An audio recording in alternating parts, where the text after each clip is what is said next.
Sunset?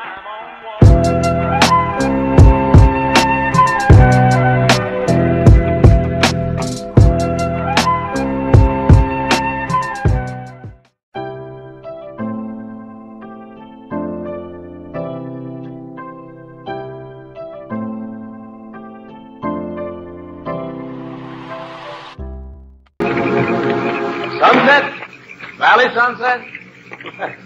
What do you expect out of Hades, my friend? Road signs? Hades? Sure. Whose hinges it is hotter than. Yeah. Now, look, I'm sorry I flagged down, but why? I'm happy. I noticed you were carrying very valuable freight. What's that? Hello, goddess. Oh, hello. On a day like today, you look better than a cold beer. Yes, well, get your foot off the brass rail. What's the matter? Haven't I got time to say any more before your boyfriend hits me? Okay, Swat boy. Just pull off and tell us where we are, huh?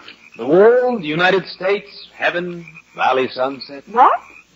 The Gajanik property. You've been on it for the last 5 miles.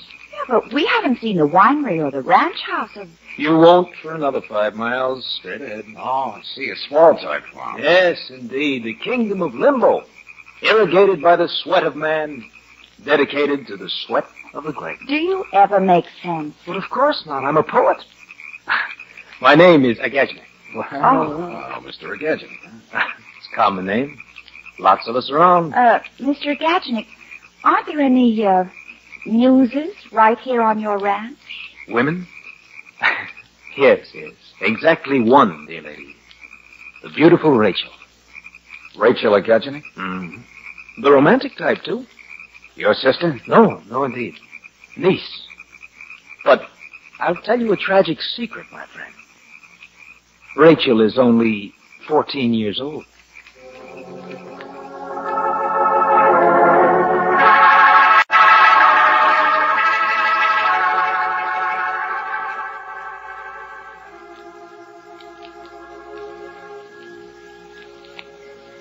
My childhood is past me, Mr. Valentine.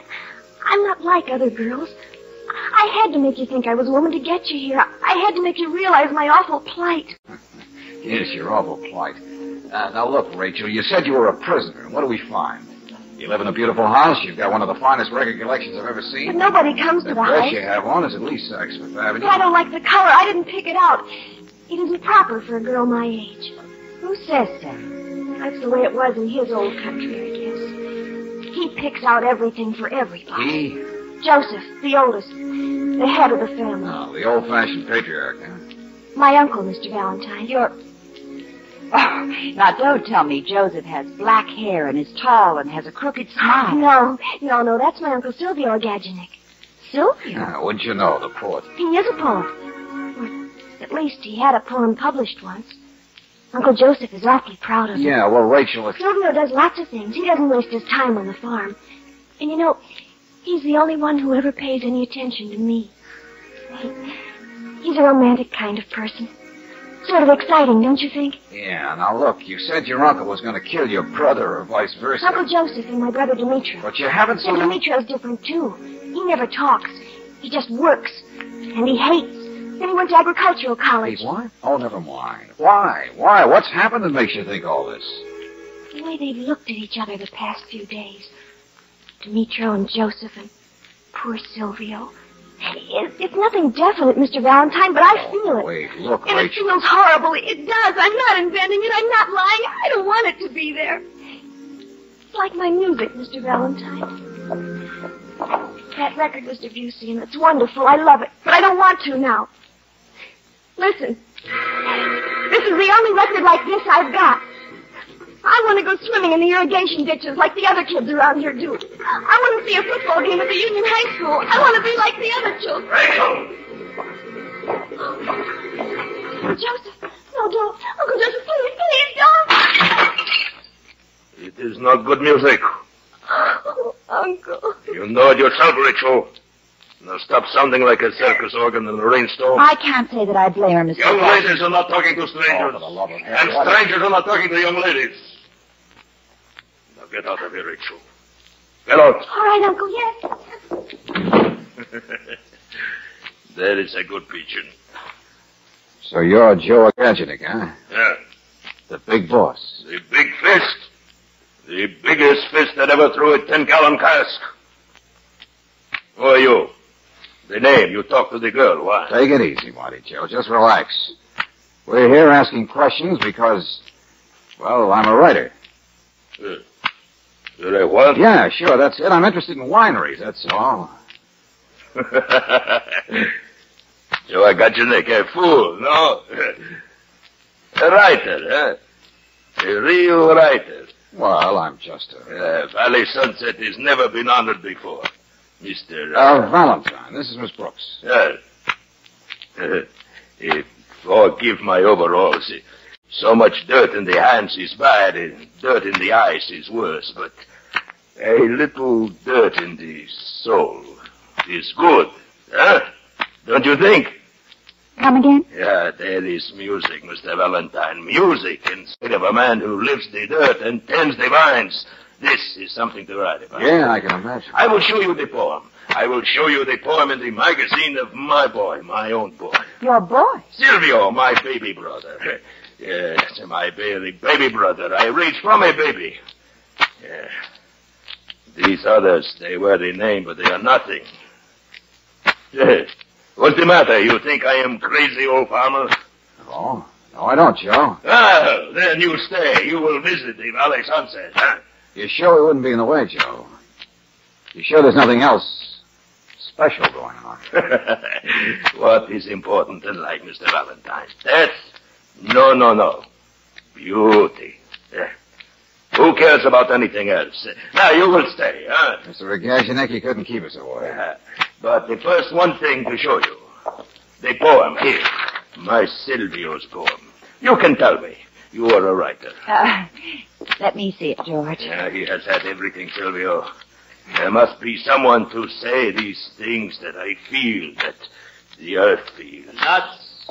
I'll show you how the earth feels. Hey, wait a minute. Silvio, let me smell your breath. Oh, dry up, grandmother. I just don't want them to know how bad it is, that's all. Well, you don't have to. Yes, I do. Yes, I do, Goddess, I do. It stinks. I'm smart enough to know that, but I'm also smart enough to be pretty good at cards and pretty good at women and pretty good... No, please, Silvio. Excuse him, excuse me. Excuse me? Why should anybody excuse me? Who excuses you? Do you know what this old woman did this morning, Mr. Valentine? He fixed it so I can't leave it. Be quiet! Be quiet. Young people must be guarded from trouble. Trouble? Trouble? Oh, that's the funny part, Mr. Valentine. It's he who's in trouble. Silvio. Sure. The little man is out there now, big brother. He's waiting in his car to see you. Why did not you say so? Excuse me. Look at the lion run. Look at him. And oh, for a man not 5 feet tall, without any hair and a pale, freckled face. Suppose you clear that up, Buster. Who is the little man? What's going on here? What kind of trouble is Joe in? How should I know, writer? I'm just baby brother. I don't know any little man who carries a gun.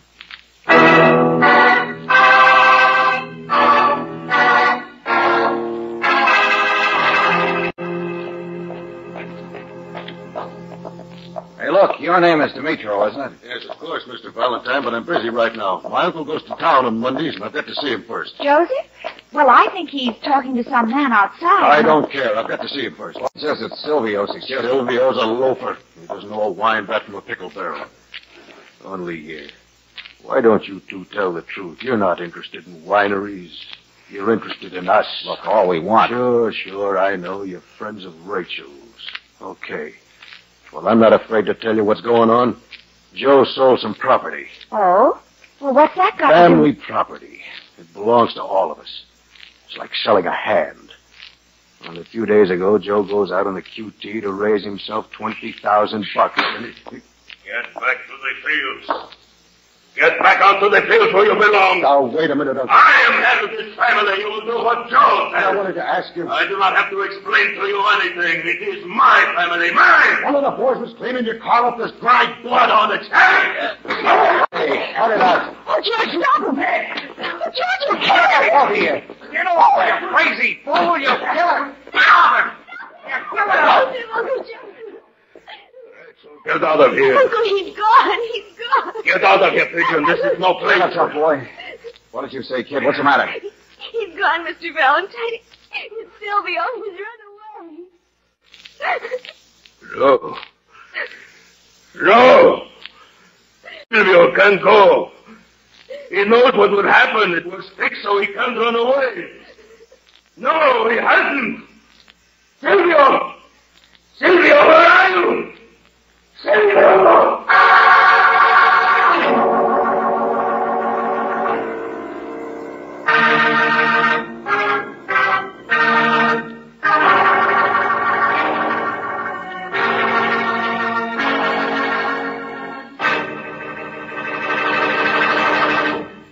We'll return to tonight's adventure of George Valentine in just a moment. If you spend a little more money than you'd planned on for your summer vacation, you may want to tighten up the family budget. So let me tell you how RPM motor oil helps you economize. It's as simple as this. Engineers have proved that 80% of internal engine wear starts when your car is standing idle. It's the result of acid-laden moisture forming on cylinder walls the moment you cut the ignition. But the cause of this 80% of wear, known as internal engine rust, never even gets started when you use RPM. This premium quality motor oil contains an adhering agent, one of several compounds added to RPM. Because it's compounded, RPM keeps a moisture-proof oil film on cylinder walls and other vital parts, puts a stop to that high-cost corrosive wear. No wonder RPM is so popular. In fact, it's first choice in the West. Depend on RPM, the oil that stops 80% of engine wear. Get RPM at standard stations and at independent Chevron gas stations where they say and mean, we take better care of your car.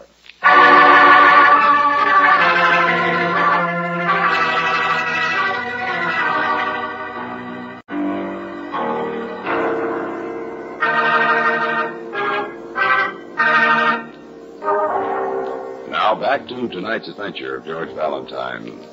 Valley Sunset, where the heat and dust of September stretch for miles and miles over the vineyards of Joe Gajanek. You call yourself a visiting curious writer, but you still have a hard time finding out about the strange old-fashioned family that lives there. The Gajaneks, whose apparent love of the soil is only exceeded by their hatred of each other. Well, Brooksy, the big boy's left for Fresno. What? Yeah, Joe's at business at the bank or something. Goes every Monday. So we can look around his room all we want. Well, George, how's Demetrio? Oh, no bones broken or anything after that beating he took. But... Well, what was the matter with Joseph? He was insane. Oh, I don't know, Angel, but the big guy's so upset he doesn't know what he's doing. See, George. Huh? What I found in the wastebasket. What is it? It says, Dear Joe. Yeah, let me see that. George, it's a goodbye note from Sylvia. Yeah. Dear Joe, so long, big brother. You'll never see me again. I've taken the $500 emergency payroll money you keep in your desk. You will never see it again either. Signed, Silvio. Oh, well, so he stole some money before he went. But it's only $500 and it doesn't tell us about... No, Brooksy. Wait, look at that note again. The wording, the crude sentences, misspelling. What? George. Yeah, look on this other stuff. Old invoices. And the ledger's the same. It's all the same handwriting, Angel. Joe's handwriting. Yeah. He wrote that farewell note to himself. But why? Think about it, Brooksy. It's just possible that the light is finally rising on Valley Sunset.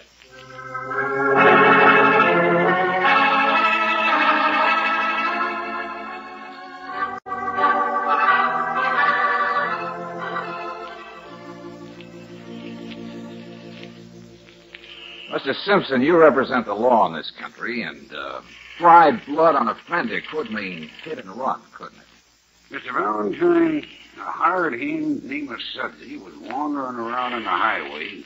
Didn't know what hit him. Didn't you check around, Sheriff? Would have, but up comes Joe Gadgenik. Says it must have been him. Remembered hitting something. Okay.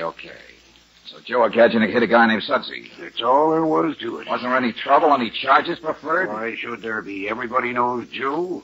Oh, maybe he paid the hospital bills and bought Sudsy a few cigars. We kept it quiet. A few cigars. Would all that cost as much as $20,000? $20,000? All right, then try this one. Is Sudsy by any chance a little guy not 5 feet tall without any hair and a pale, freckled face? A little man who might carry a gun? No. Oh, Mr. Simpson, you're a well of information. Take it easy. Who works for him, though? Huh?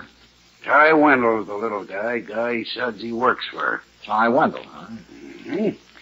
But he's got a permit for the gun. Owns a little roadhouse out here to shake the yokels. Nice guy. You don't like him? Oh, I knock over his slot machines once a month. Best I've ever been able to do. Why? Got any ideas?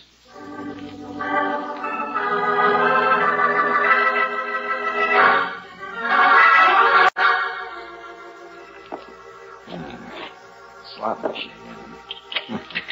How's your luck?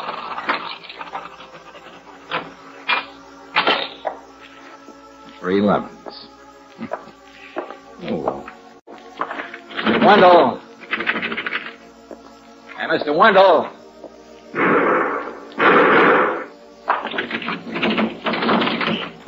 Mr. Wendell, where? 3 lemons for you, too, huh?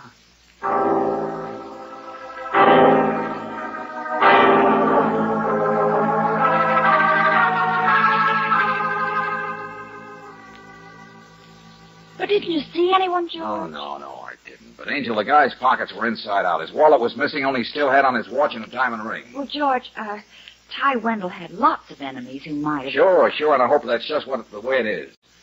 But I can't help remembering that lots of people wouldn't be knowing about a certain $20,000. Oh, yeah. I don't want to talk to Simpson until I know where that dough is, what it was for. Because if things are what they seem to be, then the murder was figuring on a perfect crime. And, Brooksy, there's only one way to break it. Oh, George. Yeah. It's to break a heart.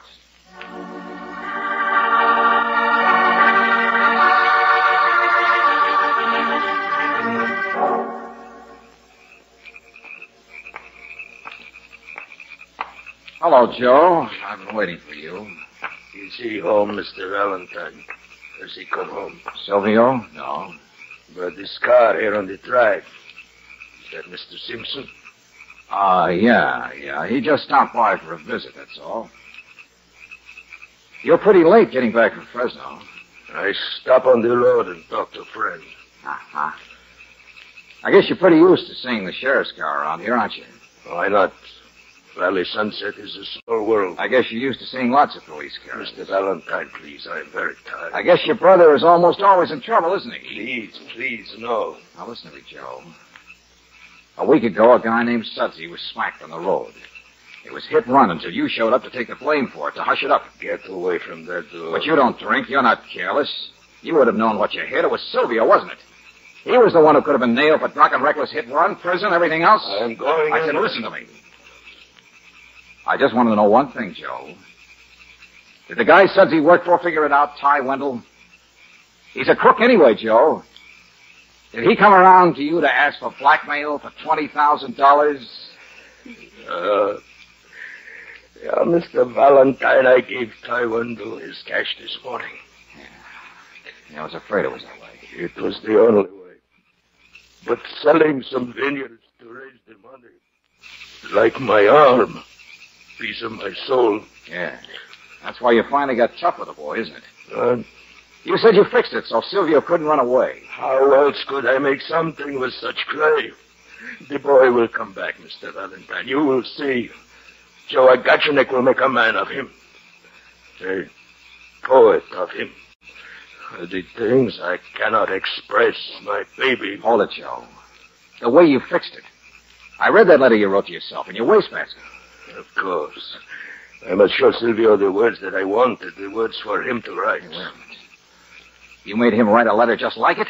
He confessed to a crime he did not commit, to stealing money from my desk. So any time he decided to leave, you could also bring him back by mailing his letter to yourself, showing it to the police so they'd be your bloodhounds. He knew I would do it. Joe does not lie. He knew I would mail it from Fresno. Yeah, but did you mail it? I do not lie. The first thing this afternoon by special delivery. First thing this afternoon. Now, the guy can't be in two places at once. So nobody'd ever suspect Silvio. Joe can raise funds. Joe will protect his baby. Now, look, you gotta understand something, Joe. You gotta understand it before tomorrow morning when the mailman comes. There's a time when things happen you can't protect him from. You can't use that letter to... You are a fool. The world is a fool. I got the letter. What? The man I talked to on the road, the special delivery. He has given me the letter. Already Joe worked fast. He takes care of his baby. Hey, Joe, Uncle. Sheriff Simpson's inside asking questions. He wants to know where you were early this afternoon. He wants to know where Silvio was early this afternoon. Huh? Why does he ask about Silvio? Demeter, don't tell him. He's out of his mind. Don't tell him yet. What about early this afternoon? Take it easy. He's just asking questions, that's all. Ty Wendell has been murdered. Ty? This afternoon? No. No. No, not my Silvio. Not my baby. Silvio, Joe will take care of you. Joe will...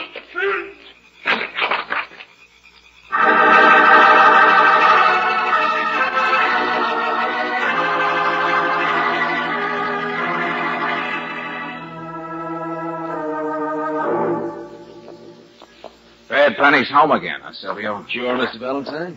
Hello, Goddess. They located me in San Francisco. With the bad news. Yeah. Too bad the stroke he had. Joe was pretty rough on people, though. Mm-hmm. You talked to Mr. Simpson yet? No, but I will. Ty Wendell got us. That's right. Early yesterday afternoon. Yeah. Well, that's the way it goes. I thought I'd better tell you something before you talk to Simpson. Your brother mentioned he'd given Wendell something like $20,000 in cash. You see, I found the body. The money wasn't on Wendell. Oh, I get it. Motive robbery. Well, we had a funny thought that probably nobody knew about that money except Joe. And maybe you. Oh, did you? Well, it's just a thought. A guy who wanted to leave Valley Sunset but could never squeeze enough dough out of his brother might have been tempted by $20,000. Well, it just shows how funny thoughts can be, doesn't it? Well, I'll go down and talk to Simpson as soon as I do a little straightening up. You mean looking around, don't you? Like for a letter, maybe? Maybe. I know there is one someplace, in Joe's coat, probably. How do you know? The mailman happened to mention it. He'd given it to Joe last night. Happened to mention it. What did you do? Check with him on the phone before you flew back? Worth doing, I guess. Make a perfect alibi, that letter. Look, what's all this to you, right? That is, it would if you could find it. What? You haven't got that letter, have you? You didn't take it off it, Joe. Why do you think your brother had that stroke? What? What do you mean? Where's that letter? I've got to have it. I've got to have it. Just underestimated Joe, that's all. He's dead because he realized he failed you. He loved you, Silvio. And last night, even before I met him, he'd already torn that letter up. No! I don't believe it. I don't believe it. You have no alibi, baby. No alibi at all.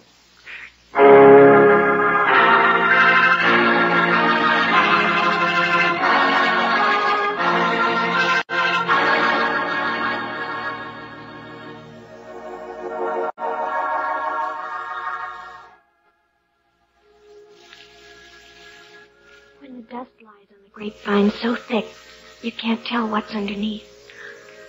Whether there's ripening fruit or a rattlesnake asleep in the hot shade. Hey, Rachel, look, kid, snap out of it, will you? We gotta leave you now. I'm all right, Mr. Valentine. Of course you are, Rachel.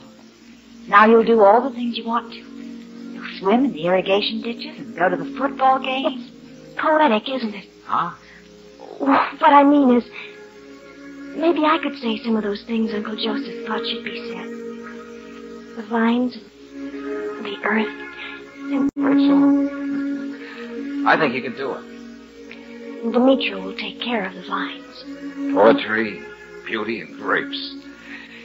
You know, Angel, I think Joe's going to have the kind of monument he'd like.